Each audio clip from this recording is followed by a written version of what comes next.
Today on the UB Basketball Insider Show, we'll look back at a couple of big wins for the men's team, including the victory over West Virginia that has them ranked in the top 25. Nate Oates takes us on a fast break in our Coaches in Cars segment, and you'll meet one of the newest key players to the women's basketball team. It's the UB Basketball Insider Show. Let's tip it off.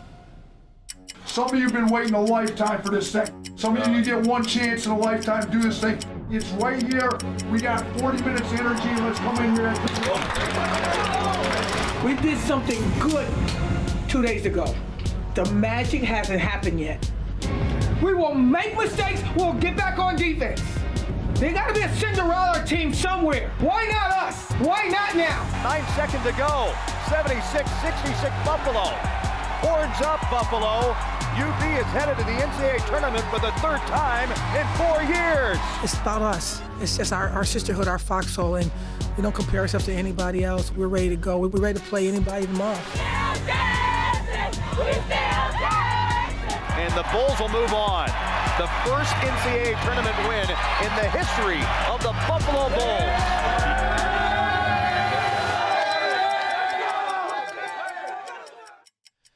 Well, Coach, how does it feel to now be the head coach of a top 25 ranked Buffalo Bulls team?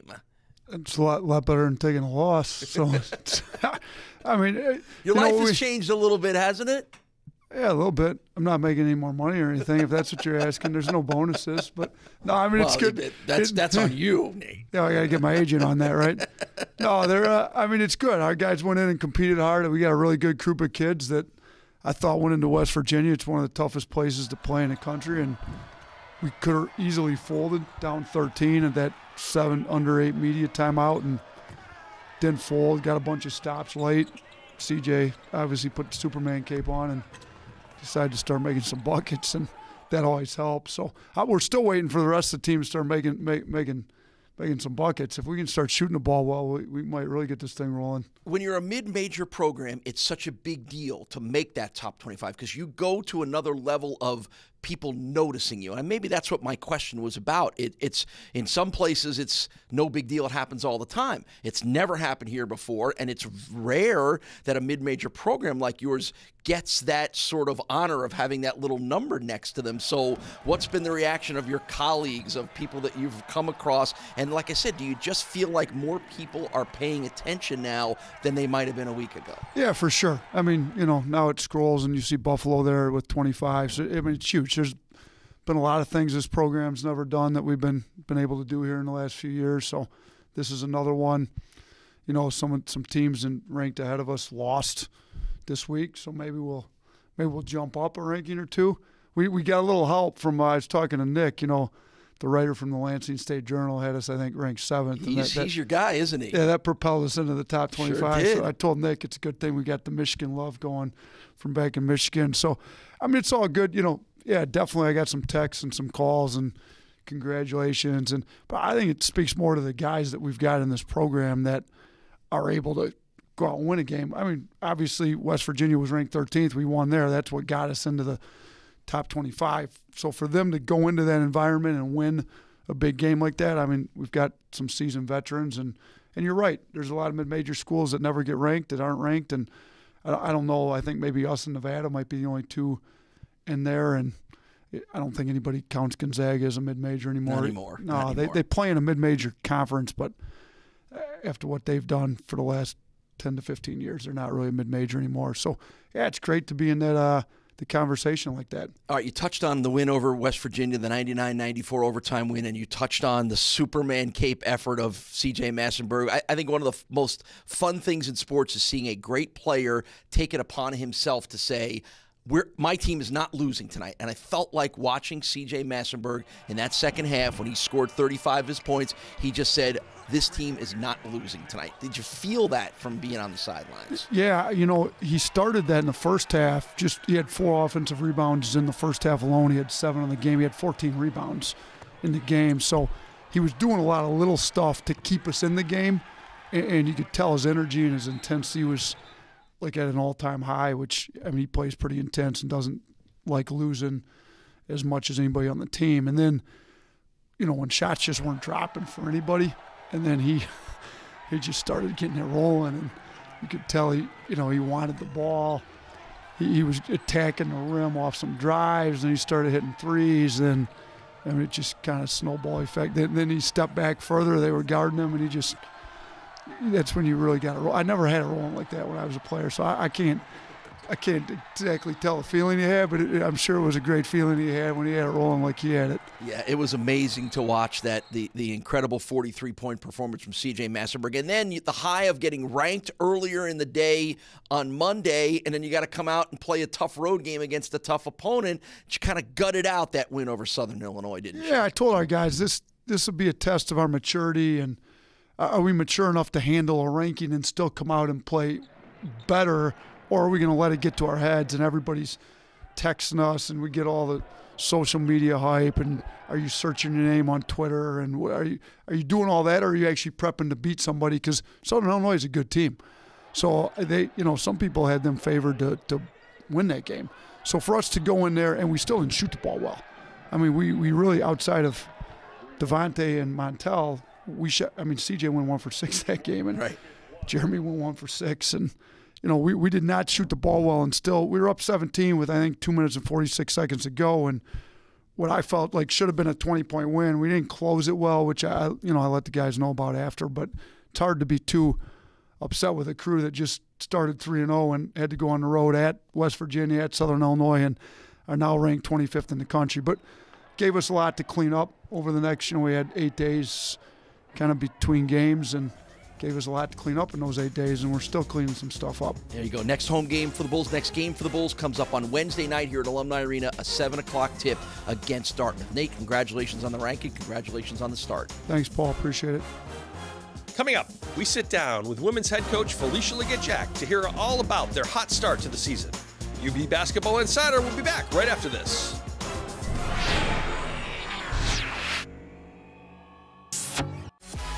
Why not bring the family to Alumni Arena for some Buffalo Bulls basketball? On Wednesday, November 21st, the UB men's basketball team is set to take on Dartmouth at 7 p.m. Then on Saturday, come back to see the Bulls take on Marist at 2 p.m. with long-range threes. Massenberg, long NBA three, good! High-flying dunks. And intense defense. Swatted from behind! You won't want to miss a minute of the action. For tickets, call 1-877-UB-THERE or visit ubbulls.com. Welcome back to UB Basketball Insider. This segment is presented by CEFCU, changing lives every day. Now joined by UB women's basketball head coach Felicia Legette-Jack, whose team is also off to a great start at 2-0 on the year. You finally got it going, all that anticipation. Now that you're playing some games, what are you learning about your team? I'm learning that we still need to continue to learn. Kind of thought that might happen, though, didn't you? Yeah, they're young, and they're just excited. They're exciting. It's just, you don't know what you don't know. And I love this about this sport, where you can just pour into kids and just pour into kids. You don't know when they're going to get it. And it's not why you pour into them. You just do it because it's what's in your spirit. And then when the lights start coming on, it's just really a beautiful thing to see. And we got glimmer on a few of them. But right now we're going to go with our upperclassmen a little bit more, so that the freshmen can really take the time that they need to kind of grow into this profession. Is that the fun part of coaching, the different challenges year to year, and the challenge that you're facing now that you've just described? Is that what keeps you on your toes, and you and your coaching staff? I tell you, this is my 30th year in the business, and I still feel like I'm 22 years old. Why? Because every year is so very different, and it's so very new and exciting, and the eyes are so wide and ready to learn and capture the moment and have this aha time. And so, yeah, that's what keeps us going. That's what keeps us up at night too. But it's neat. It's easy to kind of go through this with a Naismith candidate on the table with Sierra Dillett, and so she is like a coach on the floor, and I love the way what Hannah's doing too as a leader. All right, let's talk a little bit about the first two games that has your team off to the 2-0 start. The season gets going. You make a road trip down to Maryland. A tight game, a tough game, but you got out a 6-point win over Maryland Eastern Shore. Sierra leads the way with 23, and you get nice performances from Courtney Wilkins and a couple of the other veterans. Was it a good way to get the season started? It was a fair way to get the season started. You know, you're starting the season off on the road. We're going to be on the road a lot. You know, our kids need to kind of go away and learn and hopefully come back and become better. But, you know, I tried different combinations. I'm trying to figure this team out just as well as everybody else is. Trying different combinations, trying to see Courtney at the 3, you know, putting Marissa at the 4. We're just figuring it all out. And one thing I love about this group, nobody's like, I'm not going to play that position. I'm not that person over there. Everybody's just open to it. Let's try this, Coach. And I'm getting people sending me texts at night saying, Coach, here's a play if you add this combination together. And these are my players. And so I love this group. It's a different group, but it's a fun group. Right, that's great. Well, then you get to come home, and you played Niagara a couple of nights ago. You raised the banner, the Sweet 16 banner. What was that moment like for you? It was surreal. It represented so much more than basketball to me. It represented people that try something and see that it's very difficult and back away because they don't think that they can achieve it. This shows you that you can. Here's little old Buffalo going up against these big giants, and we didn't even know we were going to get in the tournament. But we just kept believing. We kept our faith. But once we got an opportunity to push through that wall, we didn't think that, well, that wall was cement. That wall might be too big. Coach, just back away and go away. We said, let's go through this daggone wall. And I hope that people see in every walks of life, not just sport, that in order for anybody to know if they can become, they got to go out and try. And we tried, and we've accomplished, and we've set the bar even higher this year. With 7 freshmen, we even said on our sleeve, 16 divided by 4. We want more. And my hope through this community and through this universe that everybody has the right to become. You just got to take that first step. It was an 88-61 win over crosstown rival Niagara. Sierra Dillard, another outstanding game, 25 points, 6 rebounds, 4 steals, and 3 assists. She had 17 of your 31 points in the third quarter to put the game away. What was it like watching yet another masterpiece from CD? There's one thing we said about Sierra in the third quarter. You know, I know what you're trying to do. You're trying to make these special passes that only one person can catch, and she's not on the court. So no one's going to catch it. So let's try to do what we want you to do. Shoot the ball. I want the world to know Sierra Dillard is going to shoot 20 times a game, and we're going to set things up. And I need you to pretend that you are a shooter first. I know she thinks she's a passer first, so I tell her, let's pretend you're a shooter first, because I think you can do that pretty good. And we came out, the first 4 plays was to her, and she came through. She got excited. The crowd got excited, and then we got our rhythm and our energy.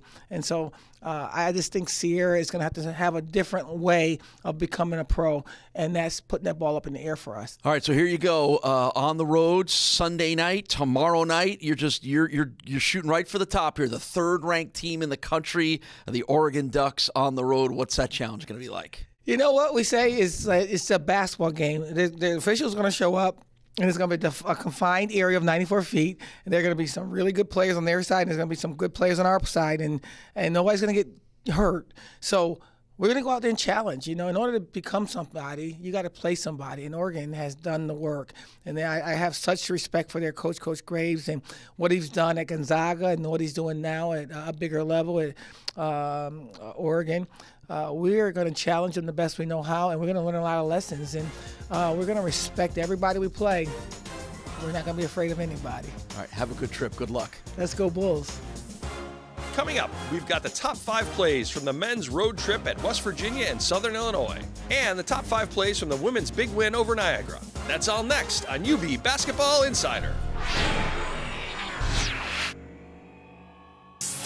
Welcome back to UB Basketball Insider. This segment is presented by Town BMW, the official auto partner of UB Athletics.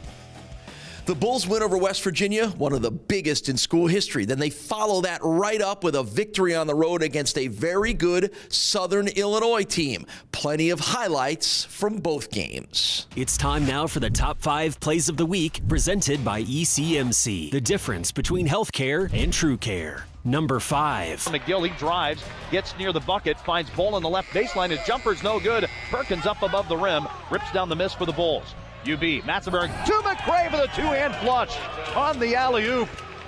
57-43 Buffalo. Number 4. They lead the Bulls now by 11. UB easily breaks the press. Graves crossover dribble and slams it down with the right hand as he juked West. A crossover move by Javon Graves. He drove it right by Lamont West. And for the second time tonight, a spectacular dunk from the Bulls sophomore. 65-56 West Virginia. Number 3. 10 seconds now as Jordan starts to make his move. One hands it to Matzenberg on the right wing. Down low, Perkins on the baseline. Nick hands it back to Harris. A right corner three on the way and good! Jeremy Harris drilled the three-pointer, and that's the half. Number 2. 31-24 West Virginia all of a sudden. Right baseline, Javon Graves driving to the hoop, and he dunks it with his right hand. He slammed it down right over the bigger Andrew Gordon. Wow. Javon Graves at 6'3", posterized the 6'9" Andrew Gordon. Number 1. Napper is guarding Jordan as Devontae triggers it. Goes to Perkins, top of the key, hands to Matzenberg. Long NBA three, good! It's tied! 84 all, and Matzenberg hits his 8th three-pointer of the game. 14.2 seconds to go. The Bulls have called the timeout after the Matzenberg make. That was a long three from C.J. Matzenberg. I mean, clearly NBA distance. And he swished it. An absolutely sensational performance from C.J. Matzenberg tonight.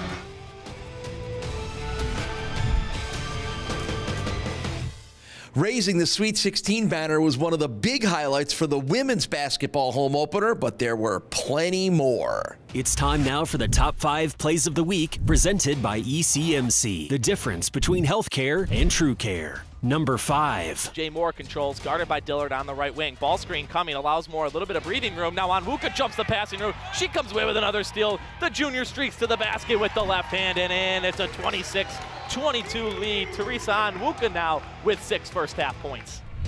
Number 4. See what Adams can do here down the stretch.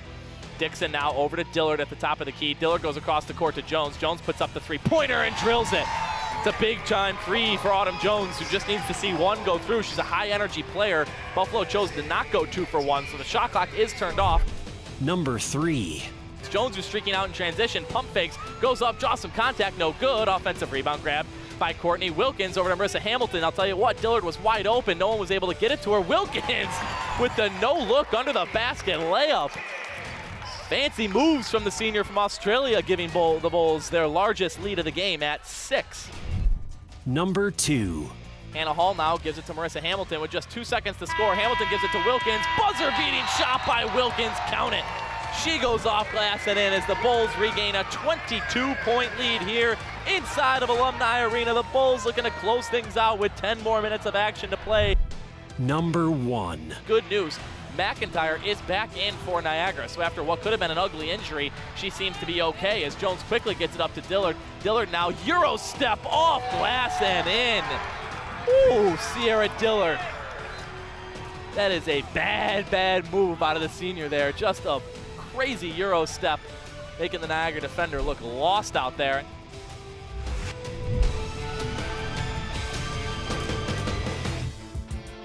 Coming up, Nate Oates gets behind the wheel for Town BMW's Coaches and Cars. And we get to know freshman guard Ariel Dixon. UB Basketball Insider continues in a moment. This is UB Basketball Insider, presented by ECMC. The difference between healthcare and true care. Nate Oates may be the coach of a top 25 basketball team, but 25 is way too slow for him as we sent him to Town BMW for Coaches in Cars.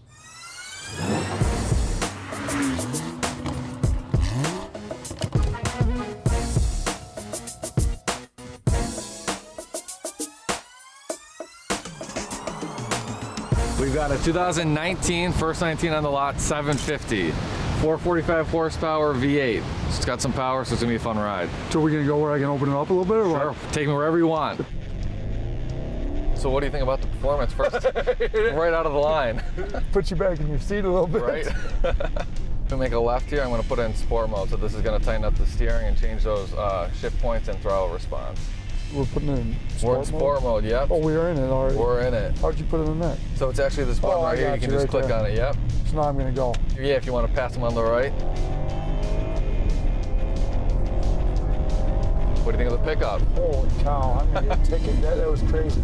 Did you do gesture control last year? Hold on, that's like this, right? You turn it up and down? Yeah, to turn up the volume, so you do it here. Just do that with your hand. There you go. Yeah, you don't even touch it. How does it recognize that it's It has a camera that like projects and then it just sees your motion, and you can also do other functions with it, like you can answer a phone call if it comes like this.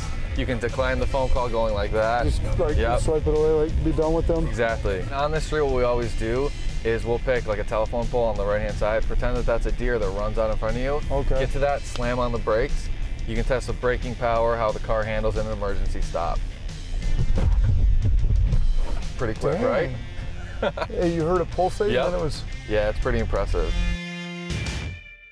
There are 7 new players on the UB women's basketball team. One of the most interesting is freshman Ariel Dixon. Let's learn about the Bulls' newest point guard. Hi, my name is Ariel Dixon. I'm from Chicago, Illinois. I'm a point guard, and my number this year would be number 4. I first started playing basketball at the age of 6, and I've been playing ever since. Basketball means the absolute world to me. It's my getaway place to clear my mind and just focus on doing the thing that I love the most. Biggest achievement is probably making it downstate in Illinois, which is like a really big deal. And for our team, that was a huge accomplishment, especially for me, because that was my first time going downstate. I chose Buffalo for the family atmosphere, for sure. When I first came down here, everybody was so supportive and helpful and just always wanting the best for every single player on the team. My basketball inspiration would have to be my dad. He was there for me since day one and just wanted the best for me, even when, I didn't play the best. He was always in my corner and pushing me to be the best that I can be.